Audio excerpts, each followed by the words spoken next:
Have you heard? It's truck news. No. The Truck Show. We're gonna show you what we know. We're gonna answer what the truck, 'cause truck rhymes with the Truck Show. We have the lifted, we have the lowered, and everything in between. We'll talk about trucks that run on diesel, electricity, and on gasoline. The Truck Show, the Truck Show, the Truck Show. Oh, oh. It's the Truck Show with your host, Holman. The Truck Show podcast is proudly brought to you in partnership with AMSOIL, the maker of the best synthetics, and the same ones we use in our rigs. Did you know AMSOIL is more than just synthetic oil? They also make some of the finest lubricants, greases, additives, filters, car care products, and yes, even merch. The current promotion is a free magnetic level with any order of $100 or more by using the code LEVEL526 by May 19th, 2026. We use AMSOIL products to protect our rigs, and you can do the same by heading to amsoil.com or by using our link on truckshowpodcast.com under the Featured Products tab. Do you need a knife? Then head on over to kershaw.kaiusa.com and explore their line of exceptional pocket knives. They have a huge selection of quality knives from EDCs and ones made in America, as well as automatics. Score one for yourself today. And if you want to treat yourself to the latest in adventure, gear, and upgrades for your vehicle, go to ovrmag.com and use the code @TruckShowPodcast for a discount on print or access to our digital library for 1 year for free. Truck Show Podcast survives off of sponsorships and your reviews. Please help me to keep it free by supporting our sponsors and leaving reviews and comments on Apple Podcasts or Spotify. Have you heard? Oh, no. Well, in case you haven't heard, I'm here to fill you in. So let's start with this one. A while back, we had talked about a special edition Super Duty coming out, which was a collaboration between Carhartt and Ford, and it's now official with the vehicle being revealed just this past week. This is part of a collaboration where Ford and Carhartt have entered into a multi-year strategic partnership that's going to make an impact on the skilled trades. And it's not only going to be this truck with a special package, but they're also going to be offering merch and tools and things like that as well. But you'll know Carhartt, they're famous because they have been making blue-collar work clothes for a really long time. In fact, some of their more popular items like the chore coat or overalls, which still have a place for a pocket watch, aren't much different than they were when they first came out in the early 1900s. And in fact, Ford and Carhartt were founded right next to each other in the Detroit area of Michigan. So there's all sorts of synergies here. They've been orbiting each other's spaces for a while. So I'm not surprised. Ford likes to do brand partnership tie-ups, and this one makes perfect sense, at least to me anyway. So the Carhartt package will start with F250 or F350 XLT 4x4s with the single rear wheels. You can get it in diesel or gas. And the trucks don't look all that different, but they have a bunch of goodies. Unique dark painted grille. It's got all-terrain tires, off-road running boards, Carhartt graphics, fender vents, doors, tailgate with unique color accents, spray and bed liner with the Carhartt logo, a wrap steering wheel with accent stitching, premium all-weather floor mats that look like Carhartt's latest tool bags. Then you get LED lights throughout, so roof markers, clearance lamps, reflector lamps, fog lamps. Probably the two biggest things about the package that I think are really cool, the 20-inch wheels, which are super unique. They were inspired by manhole covers in the street outside of Carhartt's flagship store in Detroit, where the Ford designers went on a field trip and said, hey, let's use those. Those represent blue collar and the Industrial Revolution and all those good things. So the wheels don't look like anything else out there. They're pretty cool. And then on the inside, the fabric for the cloth seats was inspired by Carhartt's fabric, and it uses a really special water-resistant cloth that has the Carhartt-inspired triple stitching on it, which is pretty cool. So this package will cost you about $4,195. And, of course, that'll be on top of the truck itself. 2027 pricing hasn't come out yet.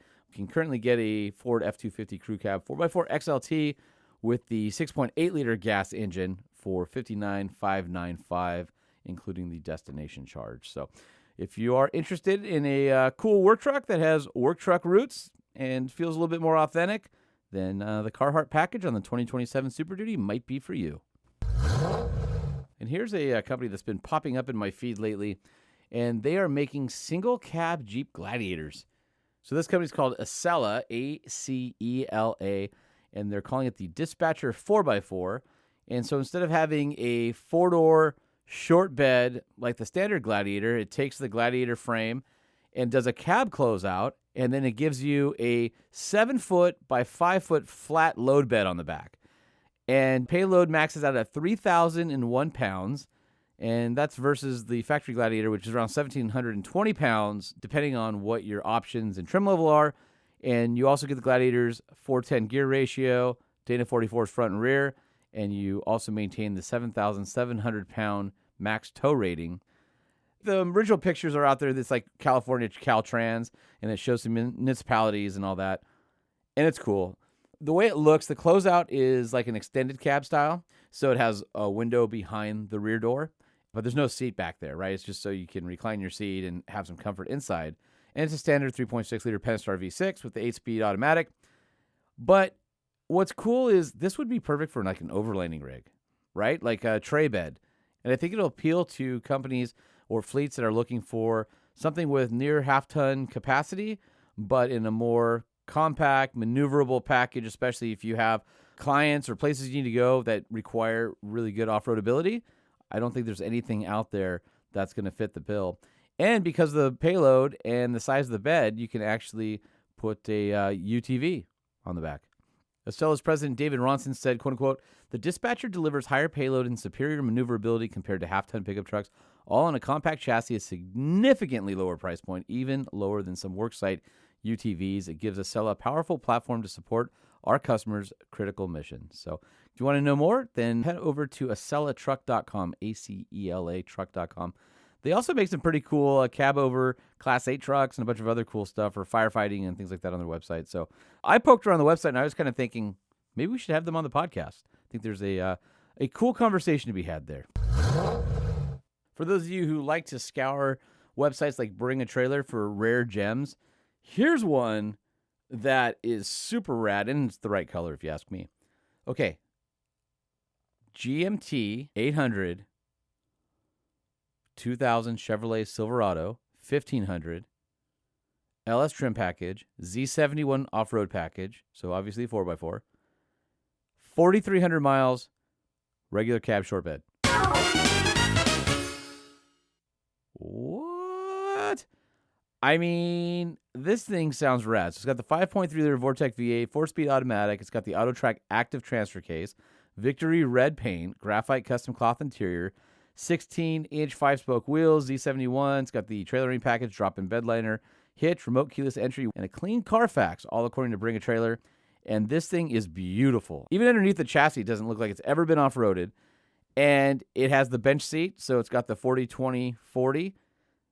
I mean, this thing is bitching. And it's got 285/75 BF Goodrich all-terrain KO2 tires on it. I think this is going to go for a lot of money. I really do, especially since it's a really nice trim package, especially for a regular cab.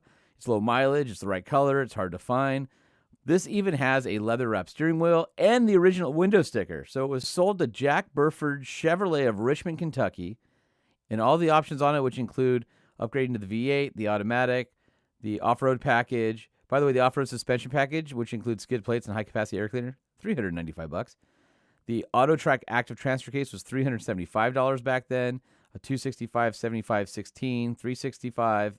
Trailering special equipment, $285, which gave you 8-wire trailer harness, transmission oil cooler, trailer hitch platform. Front fog lamps, $285.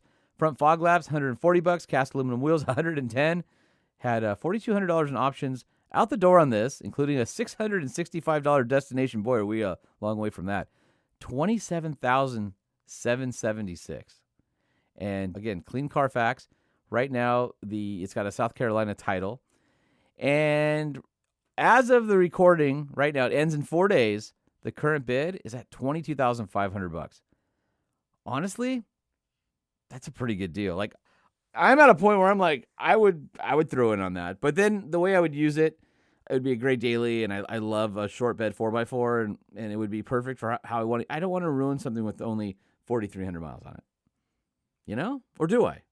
I don't know. Maybe if it had 20,000 miles on it, I would feel better.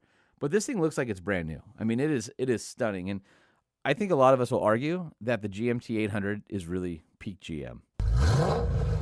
You guys have probably heard me talking about right to repair and John Deere really upsetting the ag community because they were keeping products under license, locked down. You could only have a John Deere tech come out. There were a bunch of people, especially farmers, who were having equipment breakdown for a stupid sensor, stupid part, but they couldn't have their local guy come out and fix it. They had to do a John Deere certified guy, couldn't do their own repairs, had to go through the factory, all that kind of stuff.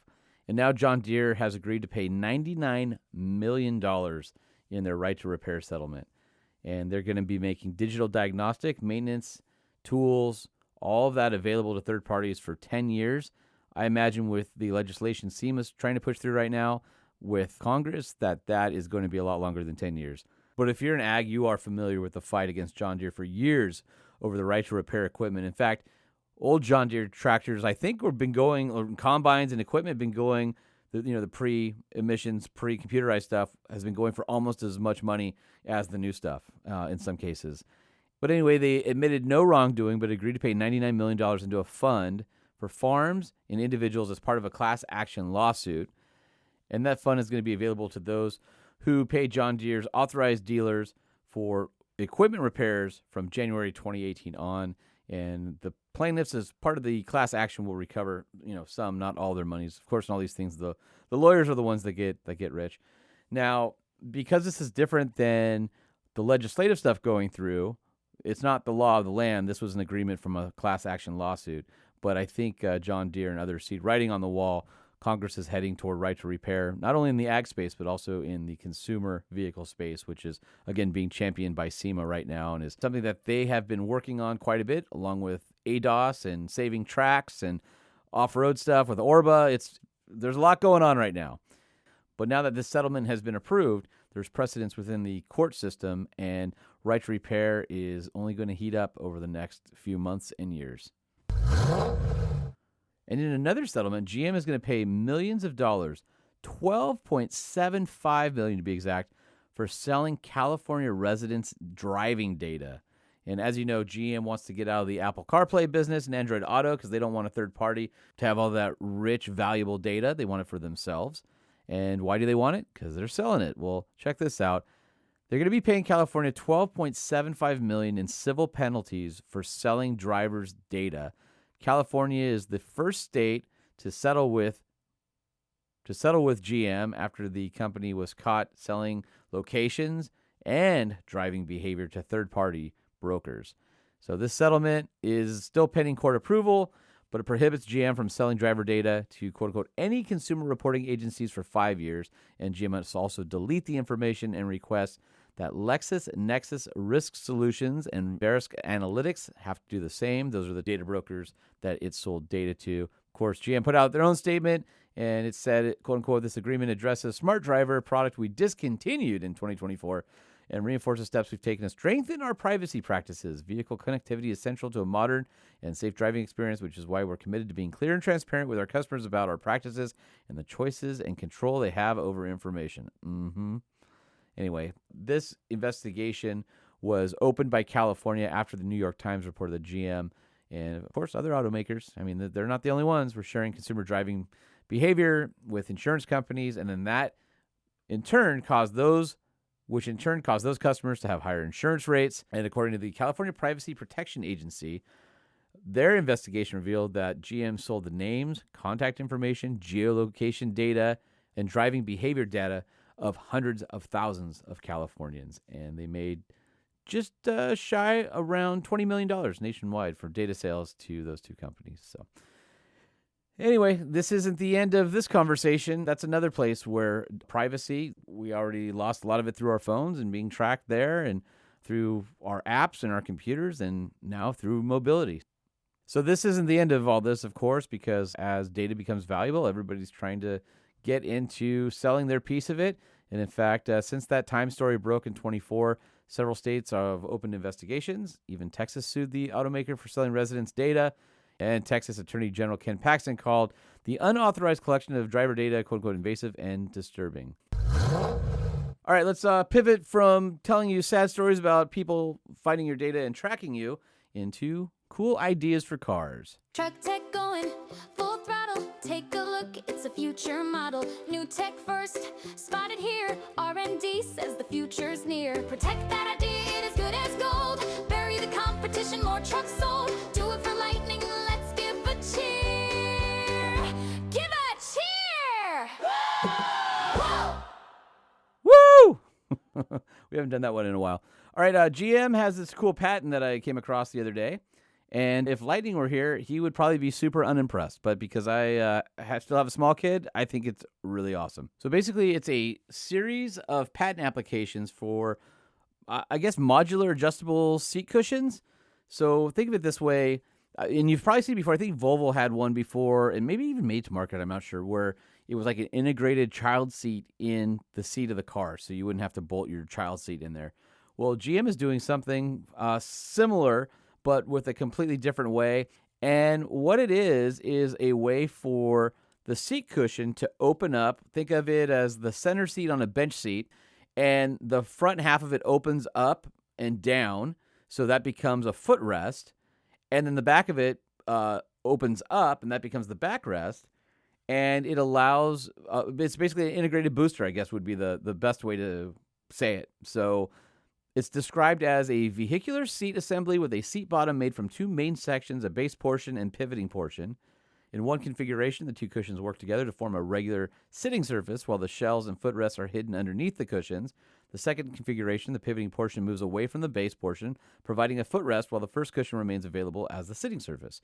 This footrest is designed to support the feet of the person in the seat.